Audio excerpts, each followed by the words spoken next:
didn't even read or mention.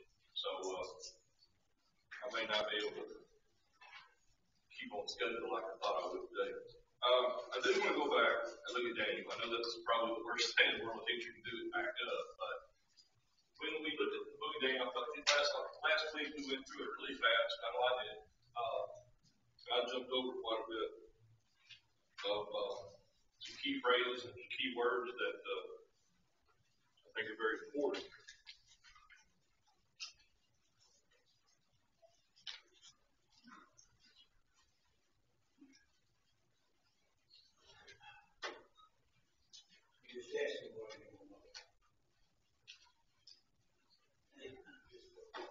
There's a lot of books in the auditorium over there on the side, and one of them caught my eye was talking about the eternal kingdom, and it's the history of the church. It goes back to the Roman Empire, the Roman world dominance. And it talks about how that was the time when the church was going to be established.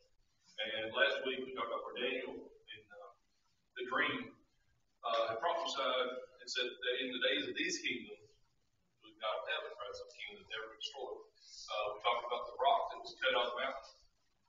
What key word cut out of the mountain in that verse did I not mention? I didn't mention last week. What's key about that verse that I didn't even mention? It's a rock cut out of the mountain without hands. What does that mean? Man had nothing to do with it. Man had nothing to do with it. That's exactly right. I didn't stress it last week. That's one reason I want to back up a little bit.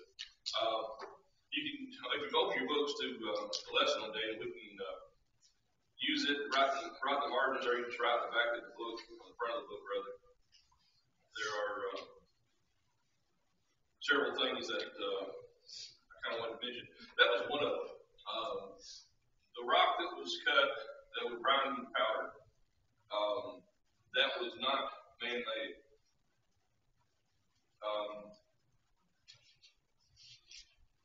We'll just back up.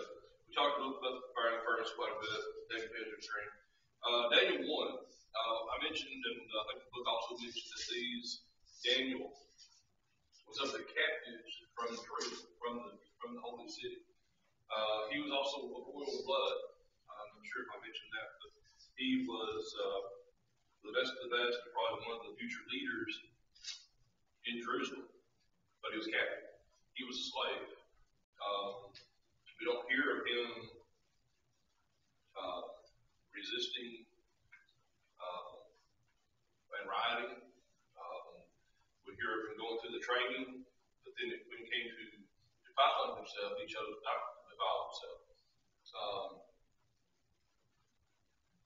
When we're faced with things in our lives, when we see things that are the world around us is doing it all wrong.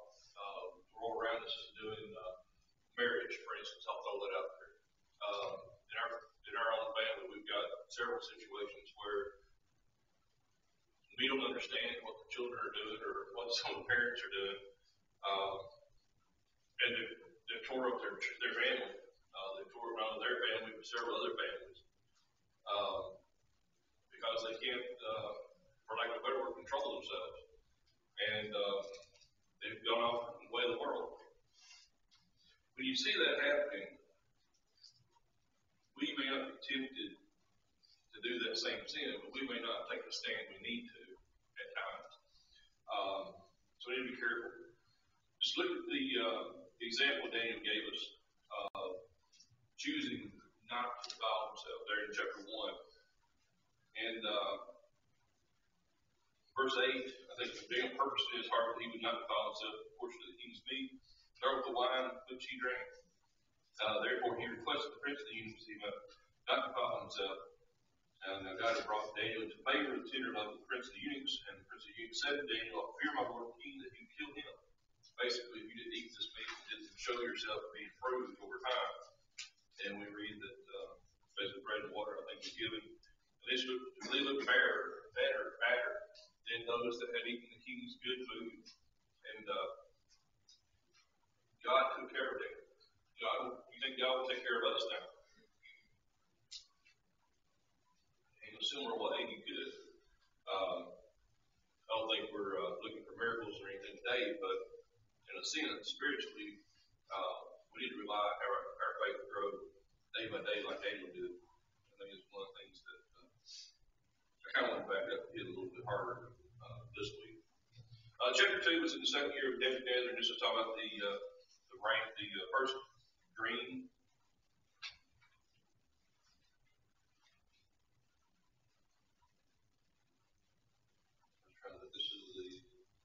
This spake the Chaldeans. What were the Chaldeans? What group were they? They're in verse 4 and 5. Chaldeans. Yes. The Grecians, but they were considered to be what? What were they considered to be of the kingdom? Where were they placed in the kingdom? Okay. What I'm thinking about is they were very important to the king to interpret his dreams, to be their advisor, be his advisor. We talk a lot about the president here, President Trump, and some of his advisors, his cabinet, and even the shakeup the past couple of weeks in it. Surround yourself with the wisest people. I'm sure someone made that quote somewhere, referring to themselves as not being the wisest person in the room, but everybody in the room was working for me or working with me is a good way to be. I think it's the way the kings in the Old Testament, several of them, especially when they conquered different lands and took things, many times they married the daughters of kings of rebellious countries to bring them into subjection and make them resist, trying to fall away or trying to fight. So if he, in a sense, protected his leadership or his kingdom with the best of the best. And he basically put out a decree in verse 13 of chapter 2. The decree went forth that the wise men should be slain, and they sought Daniel and his fellows to be slain also. Then Daniel answered with counsel and wisdom to Arioch, the captain of the king's guard, and which was sent forth to slay the wise men of Babylon. He answered and said, Arioch, the king's captain, why is this decree so hastily made from the king? Arioch made the thing known to Daniel. Then Daniel went in and desired the king that he would give him time, that he would show the king the interpretation. Then Daniel went to his house and made the thing unto Hananiah, Mishael, and Azariah, his companions, Shadrach, Meshach, and Abednego. And that they would desire the mercies of God of heaven concerning the secret. We went back and started basically praying to God for this revelation to be filled, not even of themselves, but from God. It's interesting when you think about there's several verses that we read, several key verses in the book of Daniel where it talks about, and the king commanded that all of his kingdom, this is the worldwide kingdom, worship the God of Daniel, or serve the God of Daniel. Like 3 times it's mentioned in the book of Daniel where that decree is going out from one of the kings, where he actually realizes that he's not the ultimate leader, that there is a God in heaven that is much stronger, much more powerful. And he comes and goes. It goes back and forth. That's one of the things I want to talk about here in a couple of chapters, was actually what happened to Nebuchadnezzar. I didn't even mention some of the things, some of the phrases that I wanted to about him. Great, powerful king, of world domination, and he got a little arrogant. If you look at chapter 2, we talked about the dream, the first dream, and the interpretation thereof was on toward the end of chapter 2, and it talks about the head, thou art the head of gold. That would be very, if you think about it, very fitting for that time. All the gold. We read in the book about the things that were in the gold, 50,000 pounds of gold. 50,000 pounds of gold, top page 27 is the reference that's made. Think about that. This great city, as huge and big as it was, and taking basically all the resources of everywhere that he could get hold of and drag it back to Babylon and build this, if you will, this huge temple to Baal and the other gods of the Babylonians. Nebuchadnezzar needing 50,000 pounds of gold. Their golden images to Baal and Astar, 2 golden lions, a golden table 20 feet long, 15 feet wide, a human figure, solid gold 18 feet high. Babylon was named as the city of gold from Isaiah 14:4. All the riches in the world were brought in here. And there's a phrase later on about Belshazzar I won't bring out too, about this gold and silver. Gold is still a very precious metal. A lot of money there, even in today's standards, that were put into the city. Nothing to do with worshiping or pleasing to God either. Talk about the pleasures, the pleasure ground of the palaces. He had it made. If you look at chapter 3, was the image of gold that we just talked about that was made. And here, Daniel was put to another test.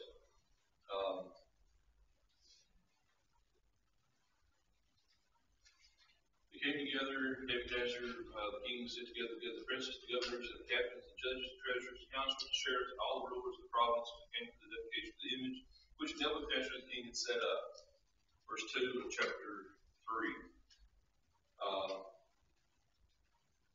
He had set this up. And then verse 6, whosoever falleth not down and worship at the hour shall be cast into the midst of burning fiery furnace. For at the time all people heard the sound of the Lord, including the harp and sackbut, the psaltery, and all kinds of music, all people in all nations and all languages fell down and worshipped the golden image that Nebuchadnezzar the king had set up. Verse 7. Nebuchadnezzar the king had set it up. The Grecians and Romans had set up kings and gods in their own images, and even Paul had to deal with false idol worship in the first century. I've always thought it was amazing that even the children of Israel, when they came out of the land of Egypt, less than 40 years, within the same generation, they were worshiping a golden calf.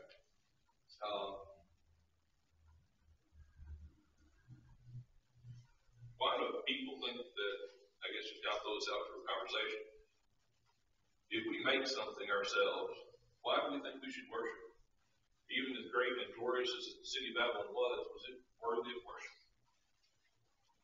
People had no, it wasn't a place that wasn't rightful to worship anything, any idols. Today, do you and I have idols in our lives? They had a wonderful attitude for verses 17, 18 of that third chapter.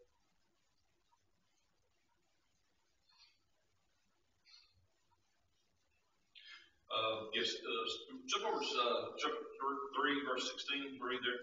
Shadrach, Meshach, and Abednego answered and said to the king, O Nebuchadnezzar, we are not careful to answer thee in this matter, or we have no need to answer thee in this matter. If it be so, our God, whom we serve, is able to deliver us from the burning fiery furnace, and he will deliver us out of thy hand. Sandra, pick up with verse 18. This is, you go ahead, let's go ahead and read all the rest of that chapter together. I think this, I don't have a mark in my Bible about that. No, let's don't do that. I think we did read that last week, didn't we? That's what I was afraid of, jumping over things and jumping to things. Basically, Shadrach, Meshach, and Abednego turn and say, our God will deliver us.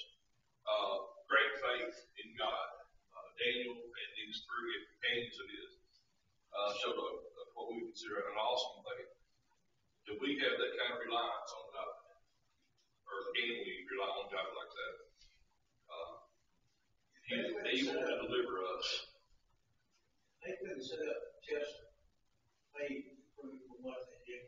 So this is the way it's going to be. Neither can we. In other words, they said, God chooses to do this, he'll do it. We're not going to change our mind. What our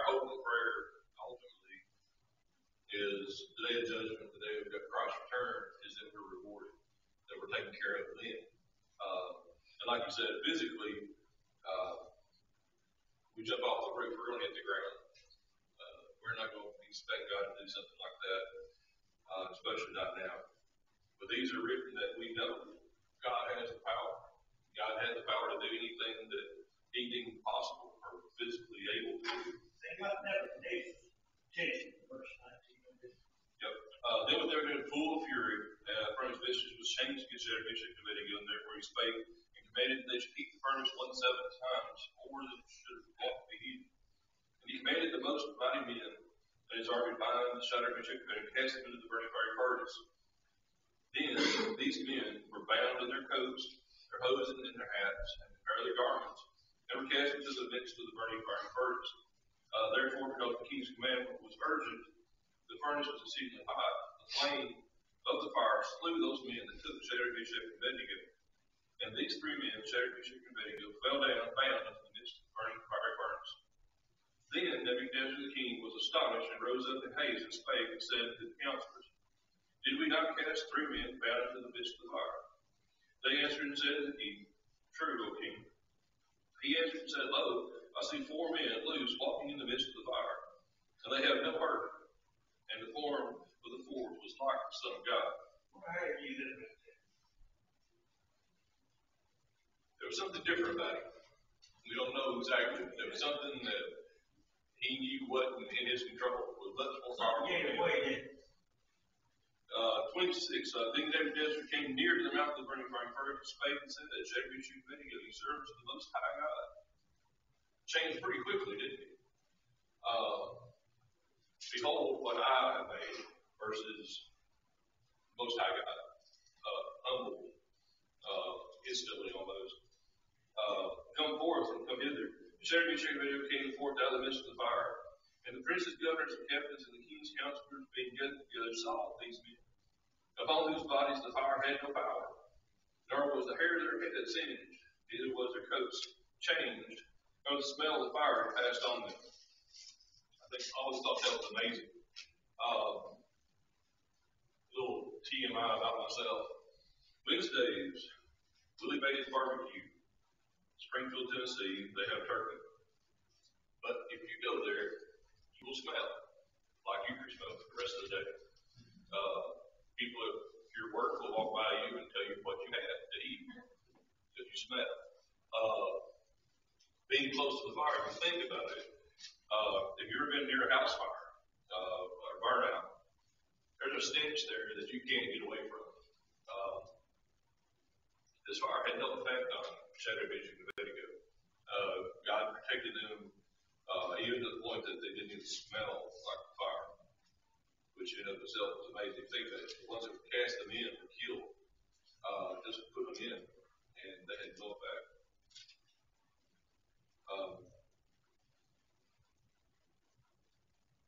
Verse 29 was one of the verses in chapter 3 that I wanted to back up and get to. What happened to those people that made that tried to catch Shadrach, Meshach, and Abednego? Verse 20 says, Therefore was the decree made to every people, every nation, every language to speak anything amiss against the God of Shadrach, Meshach, and Abednego. They shall be cut to pieces, and their houses shall become a dunghill, because there is no other God that can deliver them after this sword. And then the king promoted Shadrach, Meshach, and Abednego to the provinces of Babylon. So he went from Almighty King to. Where he died, a believer? Where he died, a believer? I think so. You may believe because I believe it was convinced. The next dream in chapter 4 that I didn't even mention last week was about the tree. And what happened in that dream? It was a huge tree. The birds made their nest in it.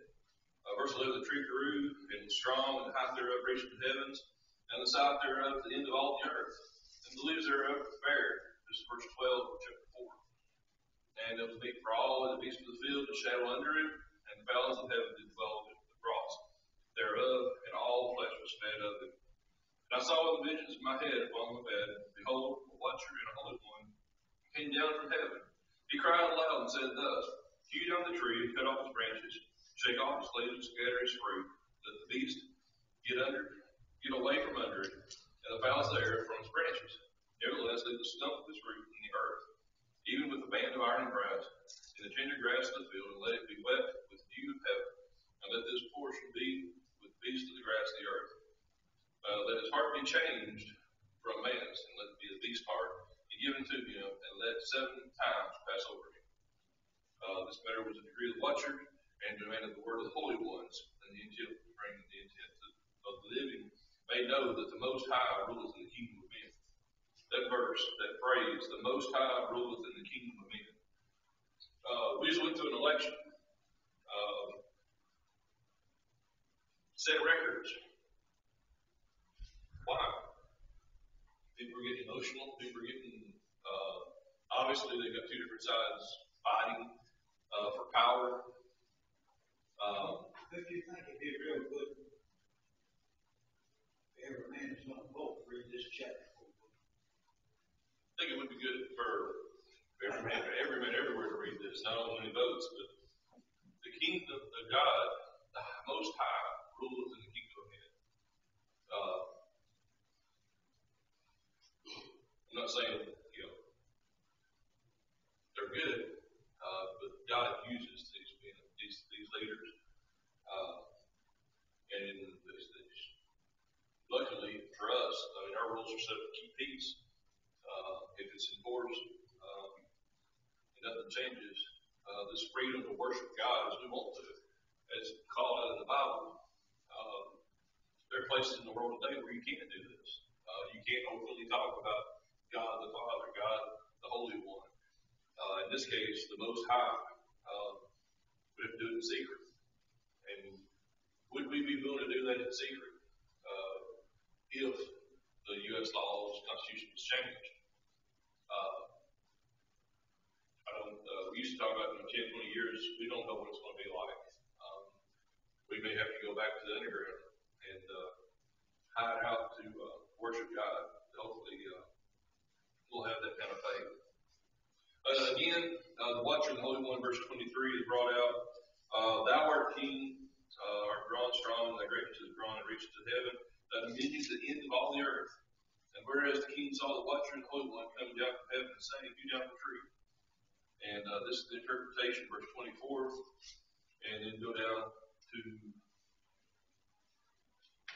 again, verse 25, the Most High ruleth again in the kingdom of men, and giveth it to whomsoever he will. That was another of the phrases that I didn't mention last week. Left the stump. Jump down 28 of chapter 4. And all this came upon the king Nebuchadnezzar.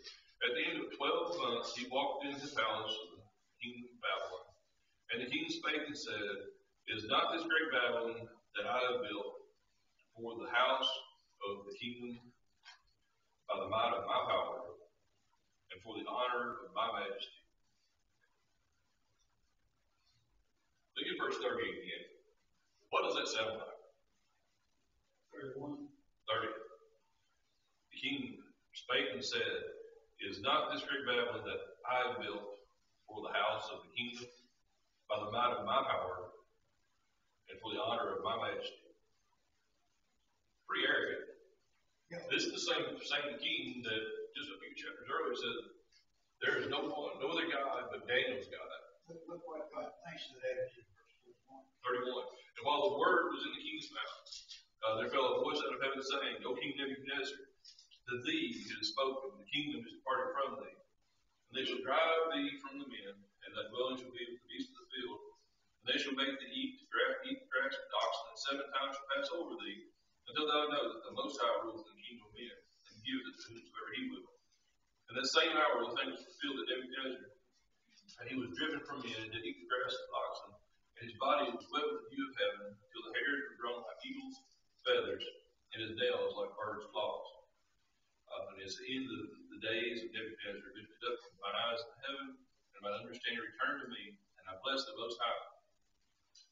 For 7 years, that from verse 33 to verse 34, wandering in the wilderness, basically eating grass with the bees. He went from having everything to literally having nothing. And then his mind returned to him. And this was the reasoning that when you mentioned that, did he die knowing there was a God in heaven? I think he died knowing there was a God, because all the things that Daniel had said, all of the examples that Daniel and Shadrach had laid out in front of him, all proved there was a God in heaven. And then verse 37, now Nebuchadnezzar praised and straw and honored the King of heaven, all whose works are truth, his ways, judgment, and those who walk in pride, he is able to abase. He is able to humble. Whenever we think too much of ourselves, let's be careful we don't think like Nebuchadnezzar. Look what I've done, look what I've built, look what I have. We need to be careful. I heard people ask me, if God does that, that's over nations, the person he chooses, why should I vote? Because you don't know what he's chosen. You don't know what he's chosen. You don't know which way he does it, do you? It's my brother always jumped me about this. He said, I know since you went out there and voted, God will put the man in there he wants. That's true. Yeah. What you see. But it's kind of hard to answer. Very hard to answer. If it's already decided by God, then why worry about it? Just go on, pray about it, go on. God's going to let the people have what they want. Well, it's right along. He let them have a king. He didn't want to have kings, but he let them because they wanted it. Okay, he's doing the same thing, letting you vote to put who you want in there, and then he'll show you whether you did right or not. Well, I'm glad you did that. Well, that's true. We give man sense enough to do something, and if you want to do wrong, he's going to let you. He's going to promote it. But it does say that God chooses. Yeah. But he still says he gave them kings because they wanted kings. Yeah. He didn't want to have kings. So he might not want us to have a certain president, but if we vote him in, he'll be president. It's true. It's right. But that took a long time, but that was what you can say. Yeah, it is. That's what I've always believed, and I still believe it. Absolutely. I thought I told you a little bit, but we hope so. No, I'm going with what the Bible says. Wow. I agree with that. If he wants us to have whoever it is, he'll let us But you can't argue with the fact that most times we look at machine being gifted to whoever will, can you? Now, how he does it might be a discussion. And it goes into a lot of the You want to conversation. straighten it out for us, David? Have you right No, I think you already got it figured out right there. That's it. And that's, how does, and I think that's one of the things you can talk about a lot. Lot's wife looking back. In her mind, she was already missing Sodom and Gomorrah, basically. She loved what was there. Cost her life. So that's the reason I don't vote. I believe in voting. Not every time. You don't believe in voting or you would vote. You do not believe in voting or you would vote. Now, you don't sit there and say, I believe in voting. You don't But believe I in don't want voting. to. let's see, we got what? 2 years before next I election. lose. And I realize I vote against God. No, you didn't. You voted Tell me against how I the can minority reconcile of the that in people. my mind. You voted against the minority of the people. Right. And the minority of the people, what do they want? They want usually the worst thing they can get is what they vote for. They want the Sometimes the building. use one of them. It's not confusing if you just think about it. Quickly, chapter 5. I'm sorry I'm dragging this back out, but Excuse me. no, you're fine. Shut up. When you get a chance, read Daniel over again, because there's some key phrases, just like the Most High rules in the kingdom of men. Awesome verses to remember. So one of my favorite passages I didn't talk about last week was in chapter 5. Belshazzar the king made a great feast of thousands of his lords and drank wine for 1,000. Belshazzar, while he tasted the wine, commanded them to bring the gold and the silver vessels which his father Nebuchadnezzar had taken out of the temple, which was in Jerusalem, that the king and his princes, his wives, and his concubines might drink therein. Then Then they brought the golden vessels and were taken out of the temple of the houses of God, which was at Jerusalem. And the king and his princes and his wives and his concubines drank in them. They drank wine and praised the gods of gold and silver, and brass and iron, and wood and stone. Big party. You think about that. The son of Nebuchadnezzar, Babylon.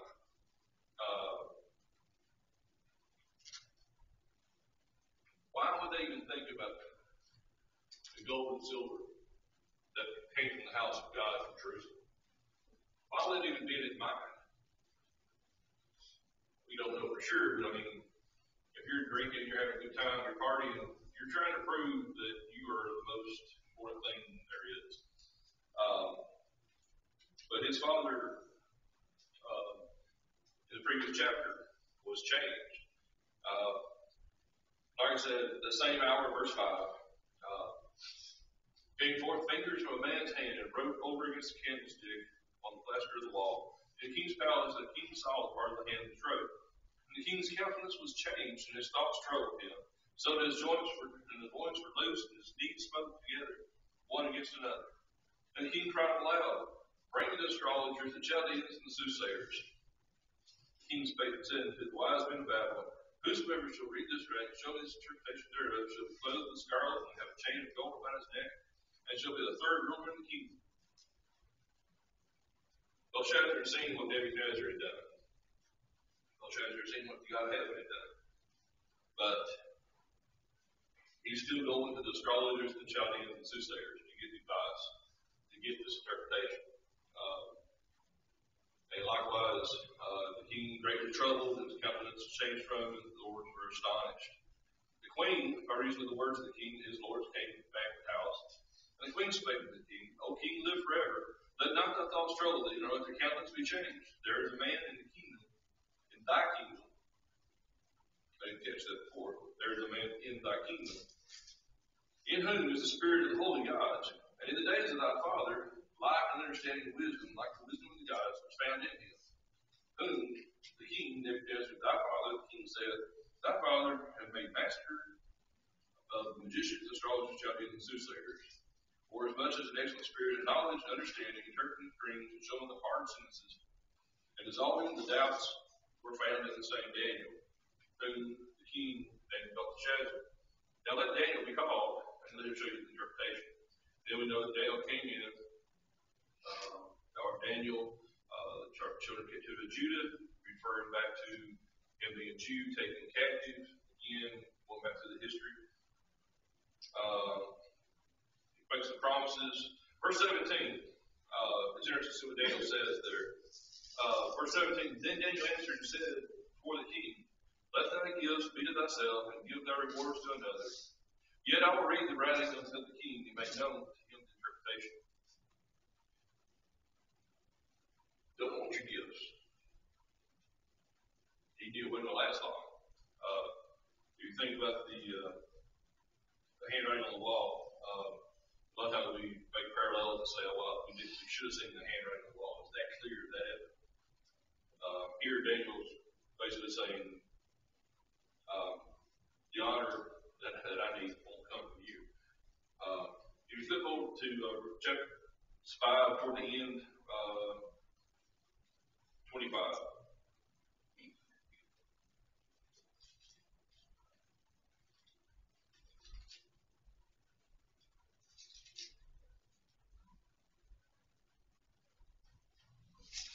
Okay, excuse me, verse 22. Let's back up to verse 22 in chapter 5. We'll look at it quickly.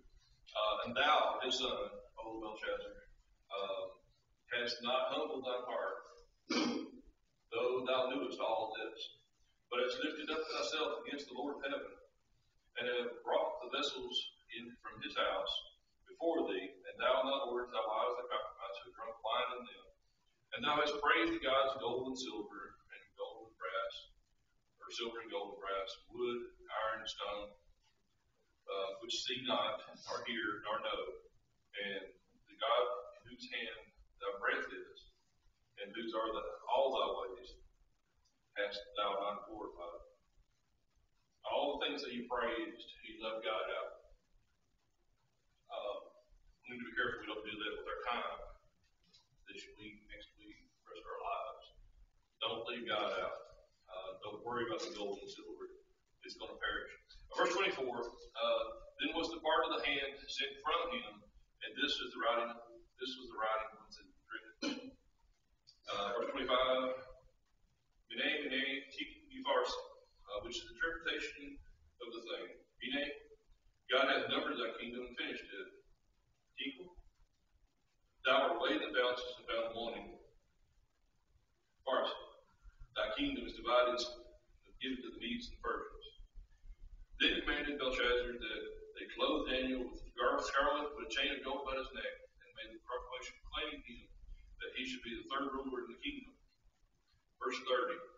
In that night was Belshazzar the king of the Chaldeans slain, and Darius the Median took the kingdom, being about 62 years old.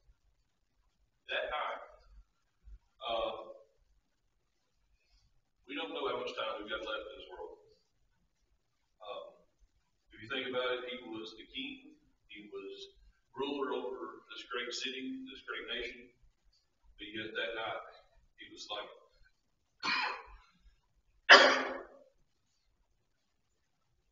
The handwriting on the wall, burning fiery furnace. Then the next chapter, obviously, was Daniel in the lion's den. Again, Belshazzar runs. Not Belshazzar, excuse me. Who was this? The other king. Darius. Was it Darius? I don't have time to go through it. But the shutting of the mouths of the lions, the angel of the Lord did that. Again, Daniel believing that the God of heaven, he would deliver thee, verse 16 of chapter 6. And the stone was brought and laid upon the mouth of the den, and the king sealed it with his own signet. I think this is what I read last week, because I kind of skipped over it in a hurry. And then verse 22, Daniel replied, my God has sent his angel and shut the lions' mouths, and they have not hurt me. For as much as before him his innocency was found in thee, and also before thee, O king, have I done no hurt. Then was the king exceedingly glad for him, and commanded that he should take Daniel up out of the den. So Daniel was taken up out of the den, and no manner of hurt was found upon him, because he believed in his God. Underline that a couple of times, circle blue, highlight, whatever you do to mark your Bible. Verse 23, because he believed in his God, the only true and living God, he was delivered. Also example for his follow.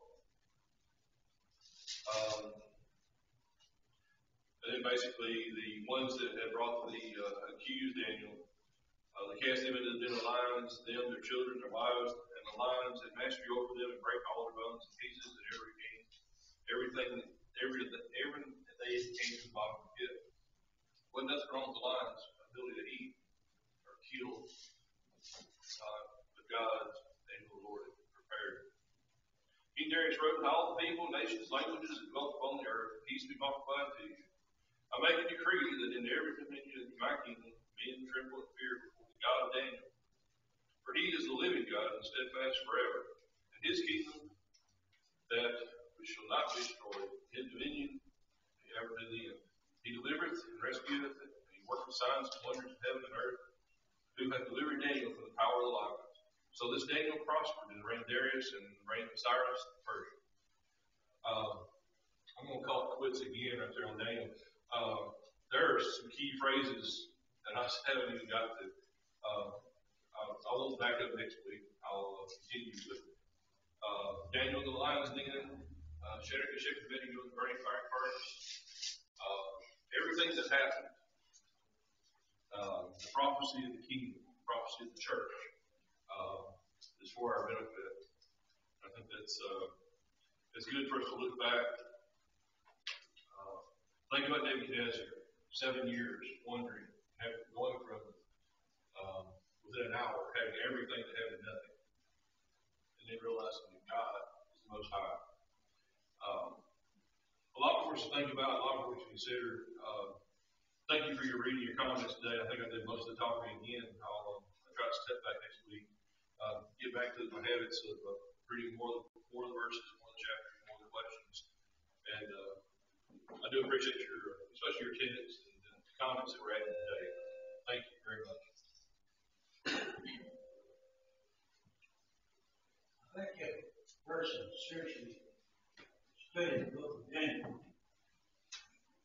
you either come away believing or crazy a little. Is that what happened to you? Two choices? There's no middle ground there, you know. Most guys rule up in the kingdom and give them to serve, but even places.